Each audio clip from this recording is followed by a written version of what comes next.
Sambonana nginibingelele nami le channel eMaswidi Mina Production. Mangabe uyaqala ukufika ngicela ngizele iqiniso lokuthi uyacofa subscribe maqedwe bale video, ushaye like bese ke uyakhomenta kulolu daba namhlanje. Ngaza kwethu nayi indaba ngihlangana nayo lapha ke einkundleni zokuxhumana ethusayo nedabukisa ngendlela esimanga. Mangabe nje ukuthi ke umuntu osheshayo ukuzwela ngicela ukuthi ungayibuki le video ngoba ke ingakuphatha kabi ngendlela nje eyisimanga. Umuntu ke wesifazane ukhala ngokuthi ke owesilisa ke owayekade ke ejwayele ukuthenga kuyena. Lo wesifazane kushuthi ke wayekade enza lokhu ke kuthiwa ukuthengisa ngomzimba, kushuthi ke mayithengisa ngomzimba kube khona ke lo wesilisa ke aseyiclient yakhe asemjwayele nje for 3 years, ujwayele ukufika ezothenga kuyena, ujwayele ukufika ezokuthenga kuyena. Kwathi ke ngelilanga ke wambiza ke wahamba naye waya ke esigangeni. Mayifika lapha esigangeni ke lokho yambuza wesifazane siyapi hayo sangithembe yini.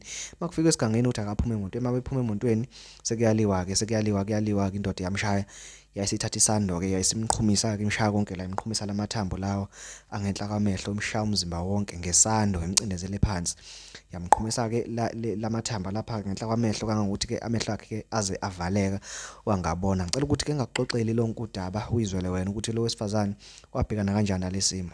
Ngicela ukuthi ke maqedwe bale video ushiye ke i-comment ke lapha ucommente ke wena kulolu daba ukuthi isimo masenjena kuyaye kwenziwe njani. Ngiyabonga. Namhlanje siphethe story esidabukisayo. Ukunika isithombe umlaleli. Hey bafethu kunzima. Sengidlula ngasegate ngithi ngiyangena lapha negate nendle ogcwele ngayo. Ngiyazi udaba silenza last week labantu bazibezindlu basemlazi naba la esangweni. Kodwa ke sibe siba attend. Namhlanje sizokhuluma ngodaba olubuhlungu i-GBV. I-GBV South Africa kunokuthi iphele iyaqhubeka. Sinosisi la sisiwalinyazwa umuntu wesilisa obedriver amatekisi lapha eClermont, asuka eClermont ePentown. Engathi ke wamshaya ngesando emobeni, wamshawaza ngikhipha amehlo, wamshintsha umbulele ehlathini. So udaba lakho lubuhlungu ngoba namaphoyisa abengamsiza, umsola yamazi ukuthi akazambophe. Up until now ngisho ikhanseli lwazi ngisho bathile ngisho ikhanseli usisi nje behlelo mama into yenze ngoJanuary le. Yena January this year.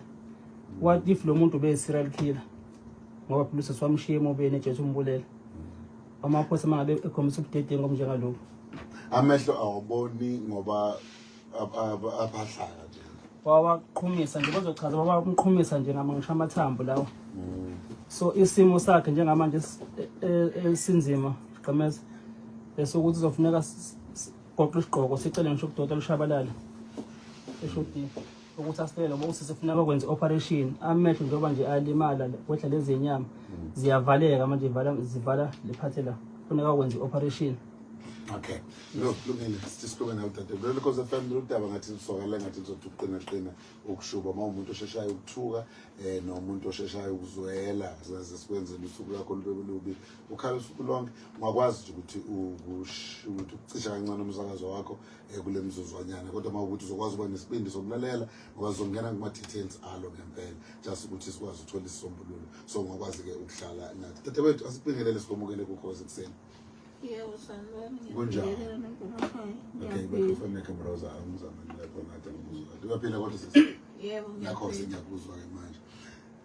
Ngithathe ngosuku lesihlakalo kwenzekani into osayikhumbulayo? Ngikhumbula ngangisephansana emgaqweni. Bengihlala emgaqweni ephansana, ngingahlali ekhaya. Wenzani emgaqweni? Bengihlala khona nje ngingahlala ekhaya, ngingane ehluphayo. Usebenza emgaqweni? Yebo, sibhema nama-drugs. So ubhuti lo ngosuku olulodwa waqhamuka ngokuthi ubhuti engimjwayele, ubhuti ubejwayele ukungisiza mangabe kukhona into engiyifunayo bewumuntu like oyiclient lami. So nami ngingathuki mangabe eqhamuka, ngithe ngithi ngiyajika ekhoneni mangabe ngena ku-freeway eThekwini ngibona imoto ipakile imhlophe engayijwayele angajwayele futhi ukufika ngayo. Angiqhwebe ngihambe ngekuyena mengimbuza ngithi ufunani, athi mina acela ukuthi ngimphelezele khona la efuna ukuya khona. Ngokuthi nami ngumuntu engenankinga naye ngimjwayele, athi uzongipha imali ngingene emotweni sihambe. Mesihamba singayi la sijwayele ukuya khona umgaqo sikuthatha omunye umgaqo mangabe ungathi uye-Hillcrest. Sihambe njalo nge-Hillcrest sihambe njalo ngibuza ukuthi siyaphi, athi mina ngingakhathazeki asamanje. Ngithi cha sihambe, ithe mangabe ipheka ngasepholophone engathi uya ngasentshongweni. Ngimbuze ngithi kanti siyaphi, mina angiye emobeni ngoba lapha kujwayele ukutholakala abantu befile. Athi mina Awukusukela nini ungibuza lowo mbuzo usuyangisaba yini? Okay, ngizela ukubamba lapho ngadini. Ngenkathi useyiclient lakhe benijwayele ukuthi uma nisuka lapha ku-pick up khona niye kwakhe uma niyobhukha indawana thizeni. Cha, besijwayele ukuba lapha ngasenkantolo khona uSipawu lapha eceleni. Oh, bese kubaya vele sonke emotweni-ke vele. Yebo. Okay, kulungile. Ngifuna ukuthi udlule kuloko, yes. Then ngifuna ukubheka ukuthi besisike kanani isikhathi eseyiclient lakho ngoba ngibuka indlela obumthemba ngayo nawe mayeqhweba ukuthi awunakuthuka akho umuntu ocela ukuthi akuphelezele noma kugade makusawenziwa leyo nto. Usuphelile 3 years ngimazi.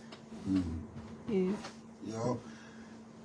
Jeremy, wabika amaphoyisa. Okay, asiqale ngawe usushiyiwe lapho esekushayile njengoba desha umdu. Wenza kanjani? Awusaboni ukuthi ukwazi ukuthi uTotobo uzofinyelela uthola khona usizo. Yebo, so mase sengene emobeni-ke wavula isicapha wathi angihle emotweni ngize ngala ngakuyena. Uma ngehla ngize ngala ngakuyena aqale angishaya, ngibona ukuthi uyangishaya nami ngizama ukulwa. And akayenzi lento lejwayele ukuthi iyenzeke. Uyashaya nje.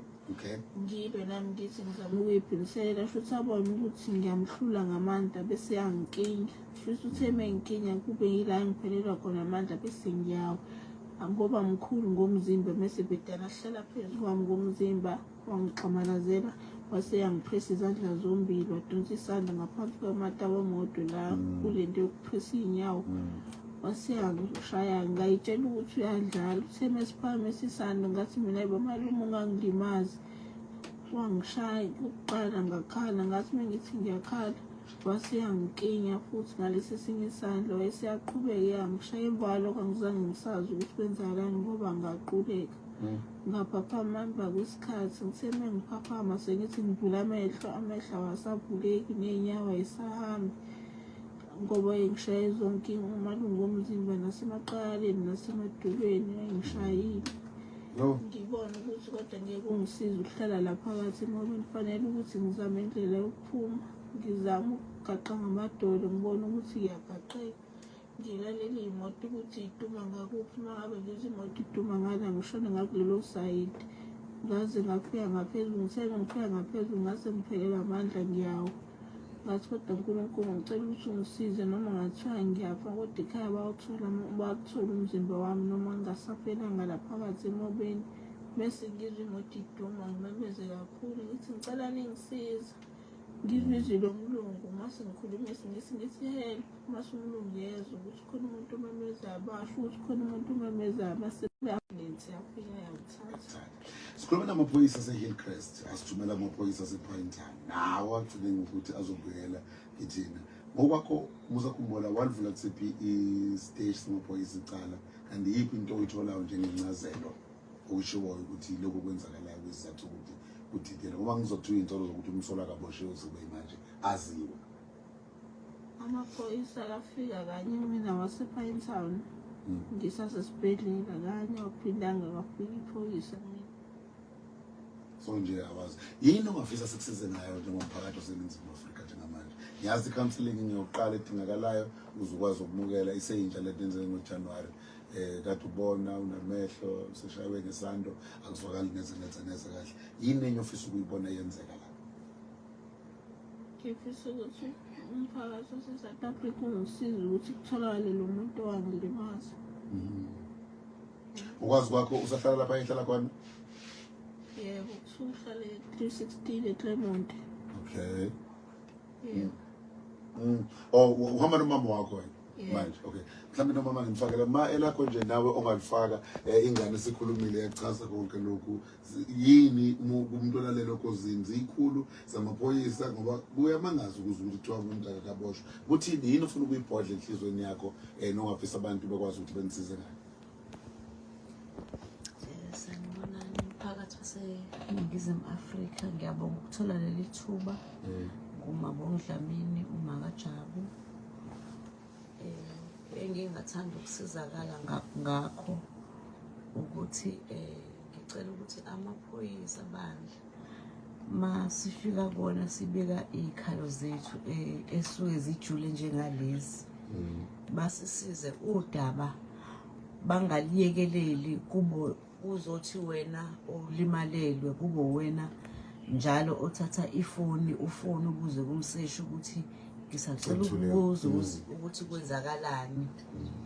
Akhulume lokho akushoyo ukubonayo ukuthi akusilona iqiniso uthula ulalele kona. Athi ngizokufonela khululeka ngizobuyela kuwena. Kuphela amasonto uzophinda uqale phansi uphinde ufone ukuthi ngisacela ukubuza abantu ukuthi kwenzakalani. Kangangokuba ngagcina sengibonile ukuthi into yamaphoyisa ayikho ngoba leli cala ngilivule ePinetown.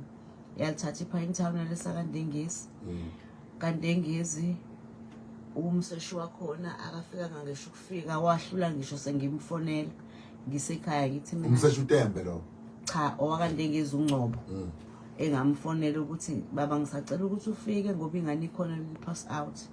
Wathi ngeke ngikwazi ukuza ngoba namhlanje ngiyoholela ubaba impesheni. Yeah. Mam, so ukhala kakhulu ngokusizwa amaphoyisa. Mthu asivale umfowethu ngokuthi usuhambe wafika phi nodaba lokuthi sithole amaphoyisa province manje siwayeke lawo eGeshi nanokuthi usesi-engagile u-social development akwazi ukusiza sipha ama social worker ke Catherine. Esikwenzile sifike kubona babekhala counseling salelwa ke uDr Mpanza nomkhumbulo. Okay, yes. Sebemsizile Sesinokwanda laba babaleli bokhosi kakhulu abenza profession yabo sebem-assistile umqalo ngokum-assista sahamba so approach futhi uKZN Deaf and Blind. Yes. Nabo njengamanje badila nayo sesikwem-assist. Okwamaphoyisa ngi-approachile uDr Brigadier uNgcelosi. Yes wazama uku-activate ubaba uKenneth uSikhakhane. Yeah. But-ke besingakazi i-feedback ukuthi biyiphi up until izolo ngoba sebeza ukuthi nanto ukhozi seliyaphusha nethuleleni. Nakho mama ukuthi uthole i-call esivele kumseshi ukuthi ushayiswe imoto umfana usesibhedlela umseshi ade ngakusho sonke lesikhathi eNisikhakhane uCaptain umsolwa lo seshayiswa imoto. Yes. Ayisheshile. Okay. Bathi-ke umseshi ngazi ukuthi usemtholile ke manje useboshiwe kodwa kade ngaba sonke lesikhathi umseshi ubemazi umfana engambophi. Alright, no it's fine asilindeleni ukuze ukuthi bazothini. Mthu wena uDavu lazi kangcono yini ocabanga ukuthi umphakathi ngiyazi mama bahluleka ukuchaza kabanzi yini ayidingayo kakhulu lo mndeni. Awudinga nje i-support ne-training kakhulu ne-operation yokuthi nje bengasabona kwazi ukuthi azenzele izinto nokuthi ayokwenza i-operation esibhedlela ngoba inyama lezi wamshaya amathambo la ngesandla aqhuma ehla so ke manje ayavaleka amehlo. So sitheke nathi ukumnika i-support asilethe uphakamana umuntu osodlule lesi simo azokwazi ukumcomfort. Yes ngoba thina singakhuluma kade sikhuluma into yabo engekho enxelweni zethu so kuphakamana khona yamcomfort naye. Alright.